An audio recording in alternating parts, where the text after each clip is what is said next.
ರಾಜ್ಯ ಸರ್ಕಾರಕ್ಕೆ ಇರೋದು ಅವರ ಶೈಕ್ಷಣಿಕ ಮತ್ತು ಸಾಮಾಜಿಕ ವ್ಯವಸ್ಥೆಯನ್ನು ಸರ್ವೆ ಮಾಡ್ತಕ್ಕಂಥದ್ದಕ್ಕೆ ನಮ್ಮ ರಾಜ್ಯ ಸರ್ಕಾರಕ್ಕೆ ಅಧಿಕಾರ ಇದೆ. ಅದನ್ನು ಮಾಡ್ತಾರೆ ಹೊರತು ಜಾತಿ ಜಾತಿ ಜಾತಿ ಜಾತಿ ಒಂದೇ ಗಣತಿ ಮಾಡೋದಿಲ್ಲ.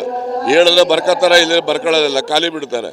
ಆದರೆ ಅವರ ಶೈಕ್ಷಣಿಕವಾಗಿರ್ತಕ್ಕಂಥದ್ದು, ಸಾಮಾಜಿಕವಾಗಿರ್ತಕ್ಕಂಥ ಅವರ ಒಂದು ಸ್ಥಿತಿಗತಿಗಳ ಬಗ್ಗೆ ಇದನ್ನು ಗಣತಿ ಮಾಡ್ತಕ್ಕಂಥದ್ದು. ಇದರಲ್ಲಿ ಏನು ದೊಡ್ಡ ಆಕಾಶ ಬಿದ್ದೋಗುವಂಥದ್ದು ಏನಿಲ್ಲ. ಅದಕ್ಕೆ ಯಾಕೆ ಇಷ್ಟೊಂದು ಪರ ವಿರುದ್ಧ ಬರ್ತವೆ ಅನ್ನೋದು ನನಗೆ ಅರ್ಥವಾಗ್ತಾ ಇಲ್ಲ. ಯಾರು ಜಾತಿ ಆಧಾರದ ಮೇಲೆ ಏನು ಮಾಡ್ತಾರೆ? ಈಗ ನಮ್ಮ ಮನೆಗೆ ಬರ್ತಾರೆ, ಹೇಳ್ಕೊಳ್ತಾರೆ ಅವರು. ನೀವು ಅದ್ರ ಬುಕ್ಲೆಟ್ ತಗೊಂಡು ನೋಡಿದಿರೇನ್ರಿ? ಎಷ್ಟು ಪ್ಯಾರಾಮೀಟರ್ಸ್? 64 ಪ್ಯಾರಾಮೀಟರ್ಸ್ ಇದಾವೆ. ಅದರಲ್ಲಿ 64 ಪ್ಯಾರಾಮೀಟರ್ಸಲ್ಲಿ ಜಾತಿನೂ ಕೂಡ ಒಂದು ಸೇರಿದೆ. ನೀವು ಜಾತಿ ಹೇಳೋದೇ ಇಲ್ಲಪ್ಪ, ಬೇಡಲೇ ಬೇಡ, ಯಾರು ನೀವು ಹೇಳಲೇಬೇಕಂತ ಹಿಡ್ಕೋತಾರ? ನಿಮ್ಮದು ನಿಮಗೆ ಸೇರಿದ. ಆದರೆ ಪ್ರಮುಖ ಉದ್ದೇಶ ಸರ್ಕಾರಕ್ಕೆ ಇರ್ತಕ್ಕಂಥದ್ದು ಅವರ ಒಂದು ಸಾಮಾಜಿಕ ವ್ಯವಸ್ಥೆಯಲ್ಲಿ ಅವರ ವಿದ್ಯಾರ್ಹತೆ ಇರ್ಬೋದು, ಸಮಾಜದಲ್ಲಿರ್ತಕ್ಕಂಥ ಸ್ಟೇಟಸ್ ಇರ್ಬೋದು, ಅದ್ರಗಳ ಬಗ್ಗೆನೇ ಹೆಚ್ಚು ನಾವು ಸರ್ವೆ ಮಾಡಿ ಅವ್ರಿಗೇನಾದರೂ ಸರ್ಕಾರದ ಸೌಲಭ್ಯಗಳನ್ನು ಕೊಡಬೇಕು ಅಂದರೆ ಎಲ್ಲರಿಗೂ ಕೊಡೋಕ್ಕಾಗೋದಿಲ್ಲ. ಯಾರು ಅರ್ಹರಿರ್ತಾರೆ ಅಂಥವ್ರಿಗೆ ಕೊಡಬೇಕು.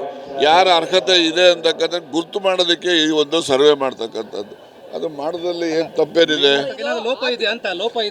ಏನು ಯಾವ ಲೋಪನೂ ಇಲ್ಲ. ಲೋಪ ಯಾವುದಿದೆ? ಯಾವುದಿದೆ ಹೇಳ್ರಪ್ಪ ನೀವೇ. ಹಿಂದೂ ಧರ್ಮ ಅಂತ ವಿಚಾರದಲ್ಲಿ ಕೂಡ ಕೆಲವೊಂದು ವ್ಯತ್ಯಾಸಗಳು ಕಂಡು ಬರ್ತಾ ಏನು ಬರ್ತಾ ಇದೆ ನೋಡಿ. ಅವರವರ ವೈಯಕ್ತಿಕ ಪಾಲನೆ. ಈಗೆಲ್ಲ ವೀರಶೈವ ಲಿಂಗಾಯತರು, ಬಸವಣ್ಣವ್ರು ಲಿಂಗ ಕಟ್ಟೋದಕ್ಕಿಂತ ಮುಂಚೆ ಅವ್ರ ಪೂರ್ವಜರು ಯಾವ ಜಾತಿಯಲ್ಲಿ ಇದ್ರು ಗೊತ್ತಾ? ಲಿಂಗ ಕಟ್ಟದ ಮೇಲೆ ಎಲ್ಲ ಲಿಂಗಾಯತರು ಆಗಿದ್ದಾರೆ. ಅವರು ವಿರಕ್ತ ಮಠ ಬಸವಣ್ಣನ ಅನುಯಾಯಿಗಳವರು. ನಾವೇನಾದ್ರು ಬೇರೆ ಮಾತಾಡಿದ್ರೆ ಇದೇನೋ ಧರ್ಮದ ಬಗ್ಗೆ ಹೇಳ್ತಾ, ಅದಕ್ಕೆ ನಾವೇನು ಹೇಳಕ್ಕೆ ಹೋಗೋದಿಲ್ಲ.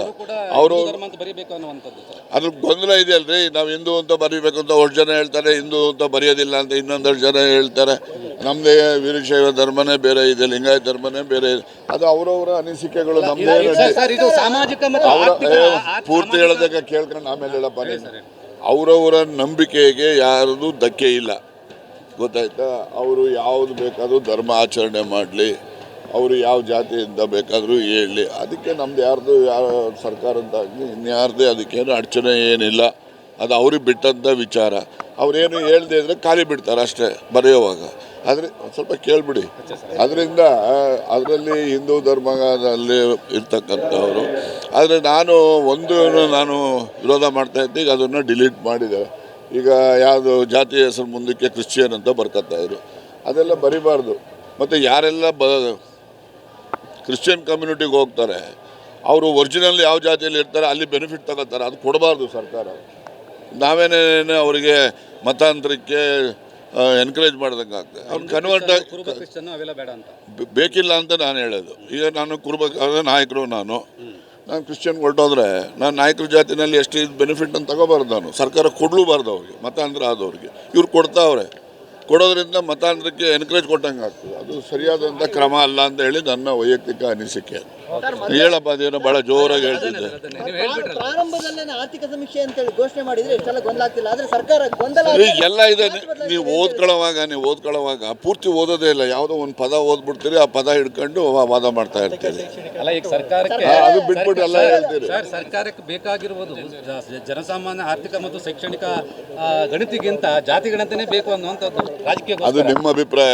ಸರ್ಕಾರಕ್ಕೆ ಬೇಕಿರ್ತಕ್ಕಂಥದ್ದು ಅವರ ಒಂದು ಸಾಮಾಜಿಕ ಸ್ಟೇಟಸ್ ಏನಿದೆ, ಅವರು ಮತ್ತು ಫೈನಾನ್ಷಿಯಲಿ ಅವ್ರ ಸ್ಟ್ಯಾಂಡಿಂಗ್ ಏನಿದೆ ಅದನ್ನು ನೋಡಿಕೊಂಡು ಯಾರೆಲ್ಲ ವೀಕರ್ ಸೆಕ್ಷನ್ಸ್ ಇರ್ತಾರೆ ಅವರಿಗೆ ಬೆನಿಫಿಟ್ಸನ್ನು ಸರ್ಕಾರದಿಂದ ಕೊಡಬೇಕು. ಆ ಉದ್ದೇಶದ ಗಣತಿಯನ್ನು ಮಾಡ್ತಕ್ಕಂಥದ್ದು.